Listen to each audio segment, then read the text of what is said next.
The first human civilizations appeared about 5,000 years ago in the Middle East. The first cities, the first religions, the first kings, a radically new form of social organization. And then writing, which took man into history. The 20th century archaeological digs established Sumer in Mesopotamia, today's southern Iraq, as the unique home of this revolution. But in the year 2000, a treasure surged up from a valley lost in the mountains of southern Iran. Magnificent stone vases bore witness to the presence of another cradle of civilization no one had even suspected existed. The oldest Mesopotamian legends had indeed evoked an ancient kingdom called Aratta, protected by high mountains. But no archaeologist had ever found any trace of it, and for some, Aratta was nothing but a myth. The chlorite vases.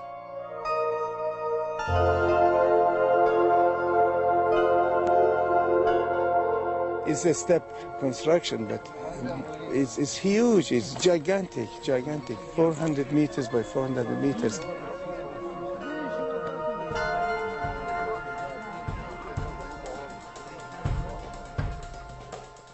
In Mesopotamia and Elam, pyramids of this sort have been discovered on numerous sites.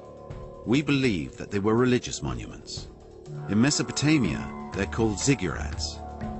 But the oldest yet found dates back to the end of the 3rd millennium pre-Christ, and none have a base longer than 120 meters. With the first level at nearly 400 meters long, this one would be several centuries older and significantly larger than any of the other known constructions of this type.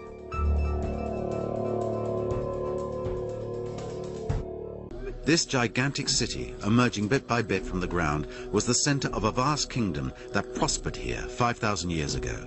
An enormous missing piece in the great puzzle of the origins of our civilizations. This is a civilization totally was ignored, totally was forgotten in the history, and now it's coming up little by little, little by little. It's just emerging from the, from the shadows, coming up. That is magnificent. This discovery turns all of Middle Eastern archaeology upside down. That is the entrance, because on the right-hand side, you see the facade of the entrance wall. Apparently, its entrance was turning a little bit, about 90 degrees in a curvature, you entering inside this construction.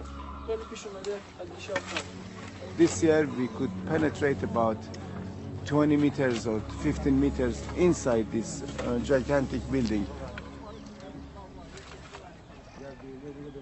The one who built this one and lived in this one, in this monumental architecture, was not an ordinary person. It was a higher class, a ruling class, maybe the king of Aratta. This edifice was an enormous citadel comprising 2 levels. This architecture, exceptional for the period, almost certainly inspired the motives on these vases.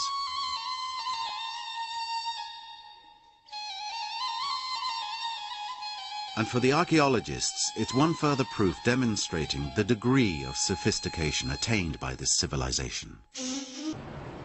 Among the seal impressions, Holly Pittman finds new proof of the originality of their talent.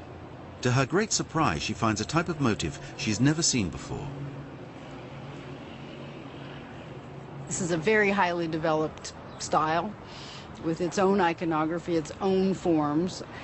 And in my opinion, we have 2 or 3 master craftsmen who have tremendous imagination and who are creating images that are just full of life and vitality.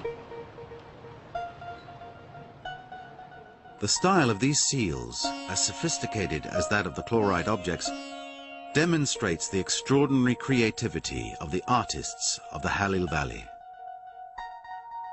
For Professor Majidzadeh, this exceptional talent might be one of the keys of the influence that this civilization exercised over its epoch. You have never seen elsewhere in the entire region their imagination, the artistic value they have used on this. You know, when a merchandise goes from one place to another, even today, the ideas goes with it. Some of the recurrent elements in this iconography seem, in effect, to illustrate legends that we see appearing much later in Mesopotamian imagery.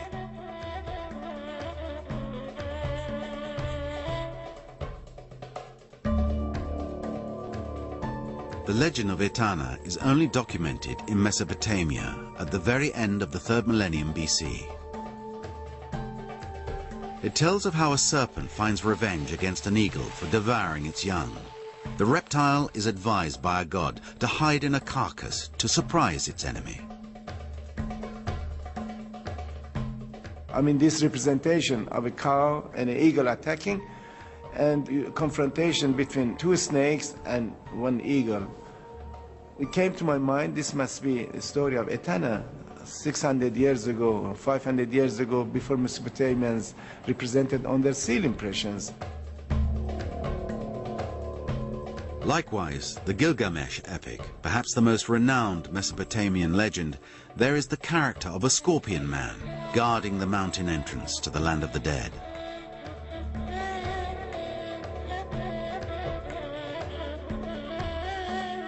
But in all of Mesopotamia, only one image has been found representing it. In the Rud Valley, the scorpion man appears on dozens of different vases.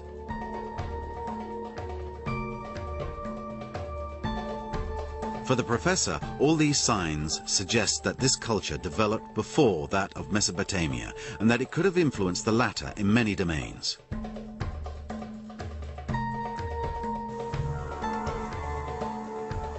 When the results from the site's geophysical readings arrive to Eric Fouache, the professor's intuition seems to be confirmed. We can see quite clearly here in red and brown a bedrock, which is the topography upon which the people of Kono-Sandal first settled, whereas we've got a dozen meters of deposits on top of it, which are very probably, in their entirety, archaeological deposits.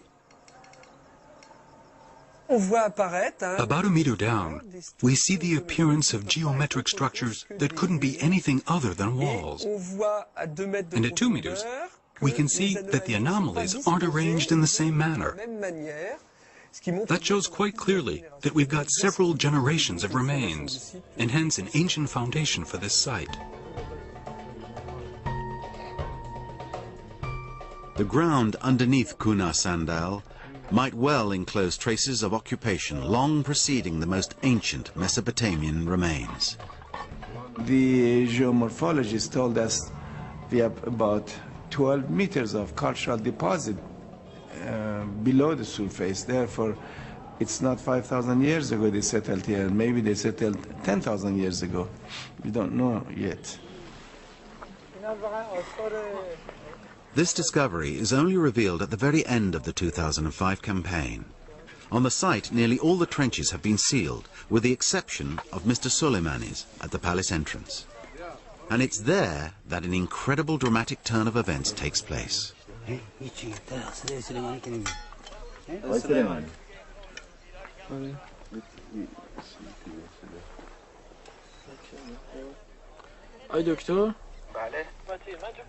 Professor, we've just found a piece of baked brick here. Could you come over?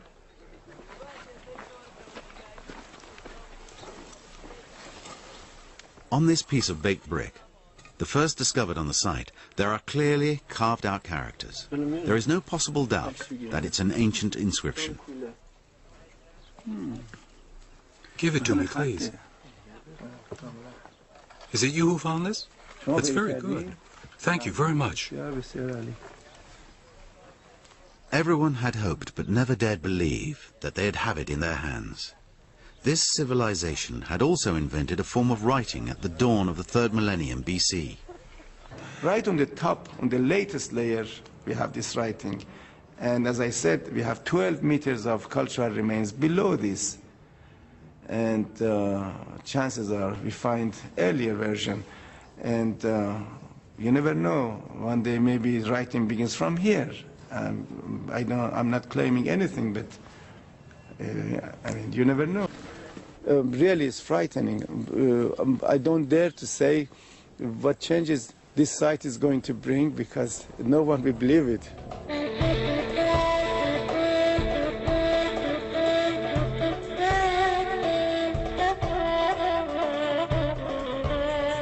Perhaps we'll never know if this city is really the one the Mesopotamians called Aratta. But no one can any longer claim that Mesopotamia was the unique cradle of civilization in the Middle East. This other cradle has already regained its place in the memory of mankind.